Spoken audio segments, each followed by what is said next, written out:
Hi guys, welcome to another Road Pilgrim car review and welcome to our review of the Mercedes-Benz EQE SUV, which is the nice car that you see behind me here.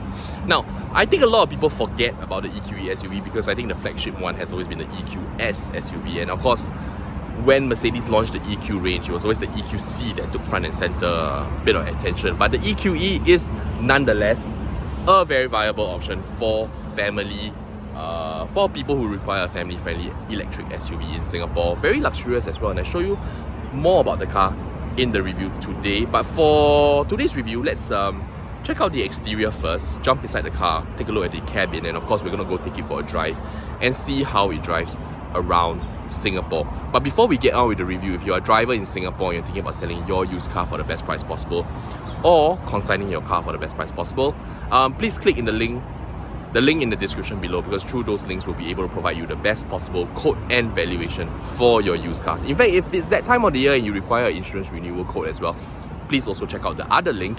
They're all free to inquire, so please check them out if you require those services. And with that, let's go.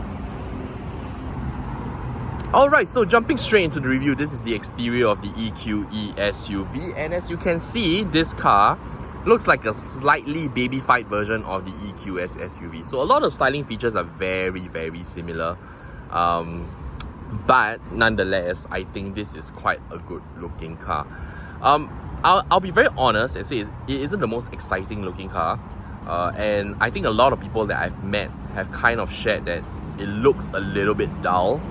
But one thing I must say though, when you park this car in a public car park alongside other regular cars, this car definitely does stand out. Whether it's the matte grey paint job or that very, very bold front fascia, it definitely stands out quite a bit. So I think you would have no worries, you know, the idea of buying a premium luxury SUV, having it stand out, I don't think you're really going to have any worries here. But you know, we digress a little bit. Let's check out the front of the car. So generally you got that blanked out Mercedes front grille as well. That features the three-pointed star motifs. If you don't already, or you haven't already seen this is how it looks like. I do apologize for the state of the car a little bit because it rained super heavily at 5 AM last night or this morning, so I didn't really have the opportunity to wash the car before shooting this review. But in any case, that's the front of the car. Here's the side profile of the car. So I think in Singapore's context, the EQS SUV was a tad bit large. The EQE SUV is a lot more manageable in terms of size, and I think you know, it's extremely spacious inside, as I'm going to show you in a minute. But aside from that, it's also quite easy to maneuver on the roads. I wouldn't say I have had any problems whatsoever. I've never felt like I was in a situation where I thought I was going to curb the car or things like that. So size-wise, I think it's just nice. We've got some very reasonable looking tires here, 20 inches. So we've got still quite a bit of rubber on the wheels as standard. So that contributes to the wonderful ride quality of the car as well. Later I'll show you. Oh my god, there's so many leaves on the car. I'm so sorry, Mercedes-Benz. But but here's the rear of the car. You got a full light bar across the back. This styling is, you know, once again very, very synonymous with the rest of the EQ range. I think all of them have this type of styling. But once again, if you sort of observe the car from a distance, you'll kind of find that, you know, it's not too big, not too small. Really, really nice size. Just big enough to exude a certain luxurious feel, and small enough to not be an absolute burden on the roads. But with that, let's jump inside the cabin and check out the rest of the car.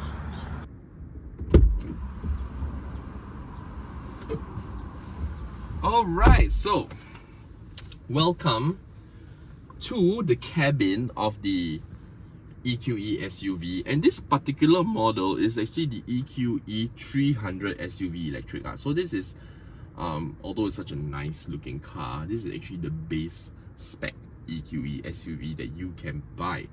To get things started, I think the most notable absence from this car is probably the fact that this does not have a hyperscreen. Higher spec models should have a hyperscreen, but this particular one doesn't.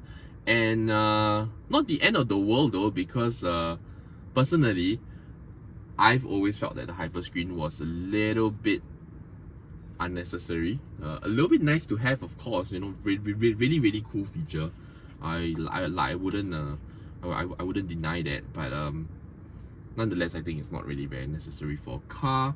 MBUX system here, front and center, perfectly nice system to use. I must say, when I first started using the MBUX systems, I didn't feel like it was the most intuitive, but now that I've kind of gotten used to it, honestly, it's actually, you know, it's actually really easy to use. A lot of the shortcuts are, once you know where they are, they actually bring you to the menus really quickly. And I must also say that as a system, when you're connected to Apple Carplay, this system kind of starts up really quickly as well. So the moment you get in your car, start the car, it hooks up really quickly. Some cars take like maybe 20-30 seconds to kind of hook it up and start playing music. In the EQE SUV, it's almost instant, so that's a huge plus point. Full digital driver's display over here, and you've got a nice selection of different views that you can activate. So if you're not familiar with the Mercedes driver's display or the current crop of driver's displays, I'll just run it through very quickly again. So basically, classic mode is what you see here, and then you also have a sport mode, which basically puts front and center a sort of G-force meter. I think it's really not necessary for a car like that. I think they should have just done away with this in the EQE SUV. There is also an understated view, which I quite like. So it only basically, it just zeroes in on your speedometer, key bits of information, and your clock, so to speak. And then, of course, if you're the kind of person that always gets lost and you are full time on navigation, then you do have a navigation screen here that puts out a map, fills out the entire screen, and relegates the speedometer to a small but prominent area of the screen. And then that's about it. And then, of course, there are plenty of menus that you can control through this multifunction steering wheel. All very standard Mercedes stuff. Burmester sound system, and I'm actually quite glad that these do not have the cheese grater metal piece as well, because those I mean, they look really nice, but I think they're a little bit sometimes when you brush your hand across it, it does hurt a little bit. So I kind of like this Burmester sound system. Excellent sound system, by the way. Really good stuff. You have to listen to it to enjoy it. I think Burmester and Mercedes-Benz have kind of hit a really nice sweet spot when it comes to the music quality or the sound quality that they offer in the car. Moving on, if you look at the dashboard, there is one feature that kind of dominates the whole thing, and that is this Mercedes-Benz, or the 3-pointed star motif that's kind of littered across the entire car. Very cool. Center console here, you got 2 cup holders. There is a sort of there are USB charging ports as well, should you require, and this is of course retractable, so pretty neat stuff. The cup holders are also quite intelligent. If you don't actually require them all the time, you can actually store them like that, but the moment you insert your cup, it closes around your cup. So, you know, not a deal breaker, but that's really nice to have. In the center bin, this is humongous. You can fit like the entire tumbler inside. It will disappear from view. God knows what else you can keep in here, man. It is really quite big. Almost feels like you could put like a large 1.5 liter bottle of beverage into this space as well. Are there any USB ports here? Let me see. No, not that I can see. Pretty straightforward center bin. Seats are really comfortable as well. I don't think they are ventilated seats. They are heated seats though. So if you are the kind of person that's very cold easily on a rainy day like that, then heated seats might be a nice touch. But aside from that, the EQE SUV is of course a 4-door family size SUV. So the rear seats, or the second row, is probably just as important as the first. So let's jump in the back, take a look at the back seats, and see how they fare.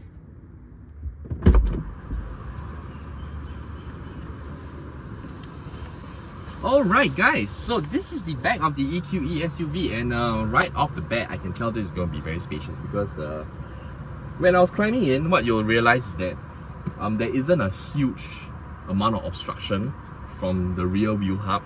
So climbing in is actually really easy, really quite nice. Let's see. So this driver's seat is in my regular driving position, and I'm 175 meters tall, and this is the amount of leg room that I have in the rear. And headroom is actually very decent as well. No panoramic roof here, no frills, this being the base model of the EQE SUV. But if I'm being perfectly honest, I kind of like it like that. The whole car looks extremely clean, especially with this light colored interior. The whole thing just feels really spacious, really clean, really bright, and therefore really quite premium. So I think the same exact car in a darker colored interior would probably look would also exude a slightly different type of premiumness.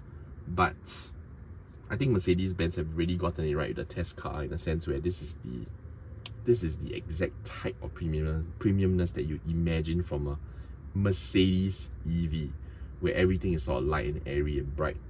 Light and airy, bright and breezy, kind of like that.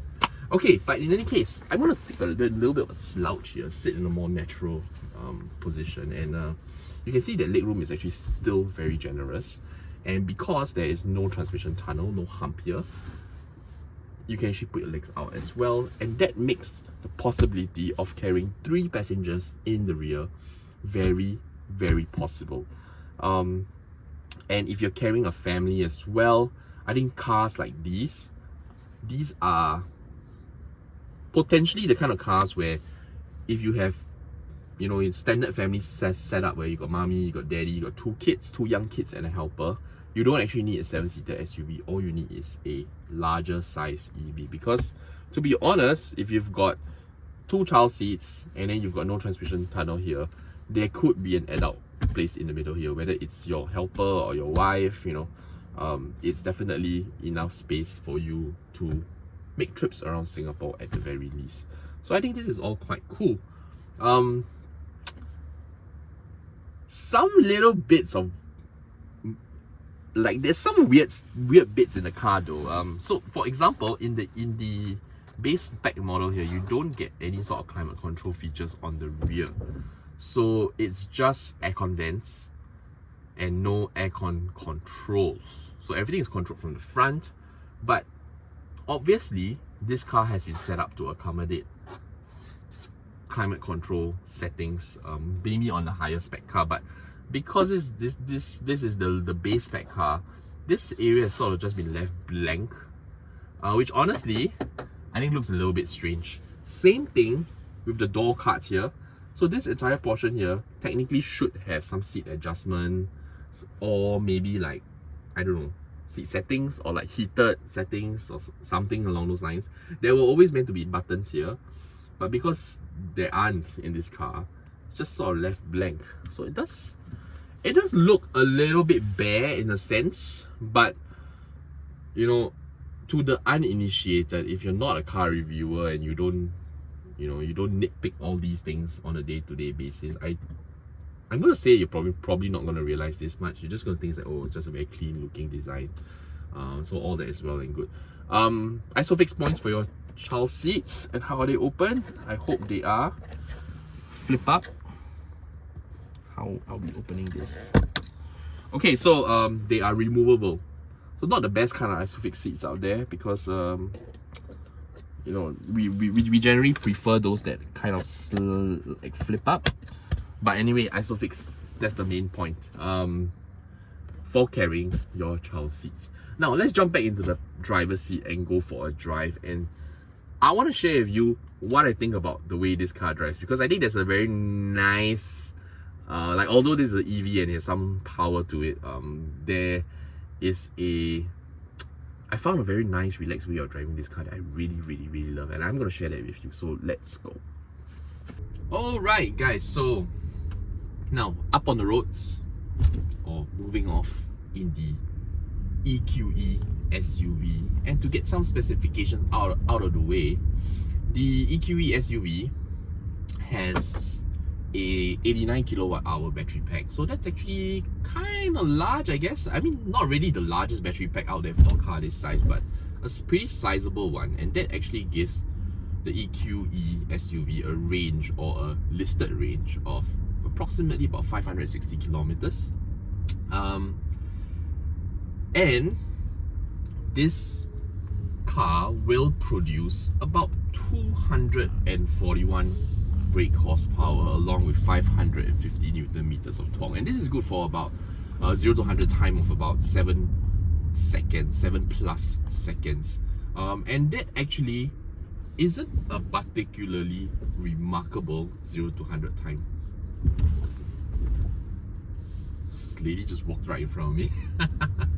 Anyway, so not the quickest car on the market, but I don't think the EQE SUV is a car that you buy because you want to go really fast in it. In fact, I think quite the opposite. Across the last 2 days of testing, I found that the EQE SUV does its best work when you're just driving it really nice and relaxed. And in fact, later on, when we're out on the actual roads, I'll show you a little bit about how efficient I think the EQE SUV can actually be if you drive it, so to speak, the right way. So what I mean by that is that I discovered that under zero recuperation mode, so no recuperation, no brake regen, the car actually glides magnificently. And this is actually applicable not just on the highways. You can actually use this on city roads in start-stop traffic as well. So even at speeds of like 50-60 kilometers per hour, you do get a very nice and smooth gliding sensation, which also means that if you plan your drive the right way, or rather not so much plan your drive the right way, but if you drive it very presently and you think about how you're moving the car along, try not to use your brakes and try to plan how much you accelerate. To be very honest, it almost feels like you don't really have to step on the accelerator all that much in a car, and that's pretty remarkable of a car this size. So I'm going to put the car into no recuperation mode now. So I'm just moving off now. So bringing the car up to about 40, and I'm going to release mine. And 44, still 44, 43, 42, 42, 41, and I have to brake here. Now, I'm not sure whether that truly kind of illustrates my point. I'll show you a little bit more later on. But when you're in the driver's seat, that feels pretty impressive. Pretty impressive in the sense where it feels like the car doesn't ever want to slow down, which is actually really great if you are, if you are just trying to coast the car. On the highways as well, this is absolutely wonderful, and I think this is one of the features about the car that I like the best. And because this is what I feel the best way to drive the car, if you can actually do this, what you'll end up with is a journey that feels actually really relaxed and really chilled out. And I think that kind of encapsulates the experience, or exemplifies the experience of driving an EQE SUV. Aside from that, if you are pretty conscious about what you're doing as well, you can also almost never use your brake pedals, because so actually the EQE SUV has 4 brake regen modes while driving. First is obviously strong, normal, and normal is probably what you would, something very similar to what you find in a regular petrol powered car. The kind of engine braking feeling that you get is quite similar to a petrol powered car.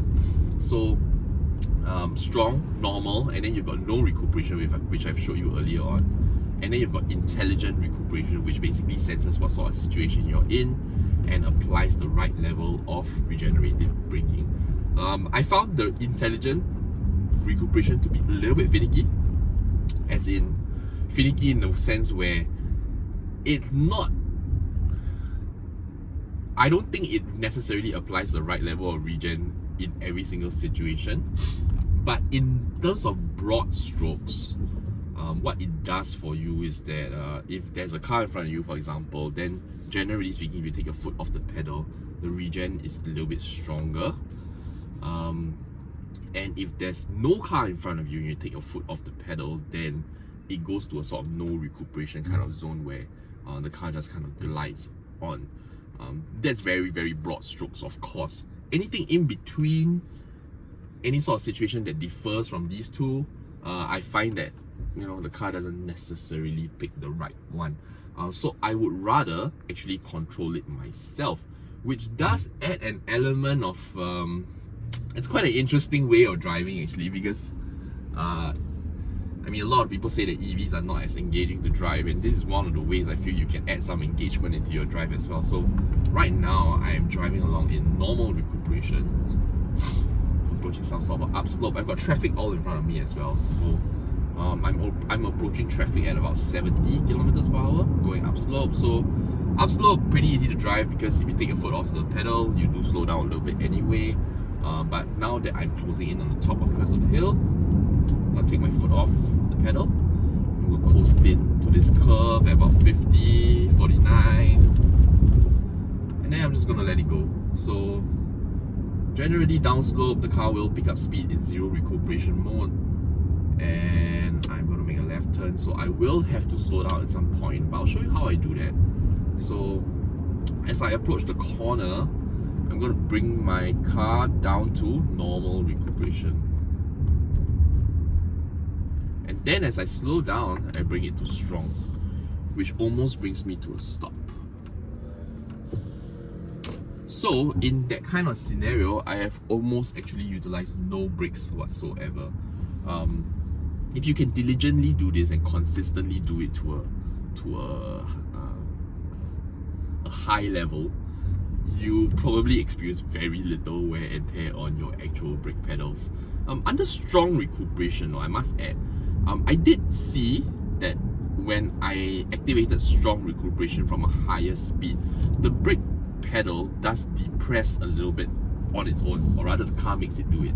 So I'm not actually sure whether or not the strong recuperation utilizes any sort of autonomous braking, or whether it's just purely from a pullback of the electric motors. So those are just some things that you might want to know about.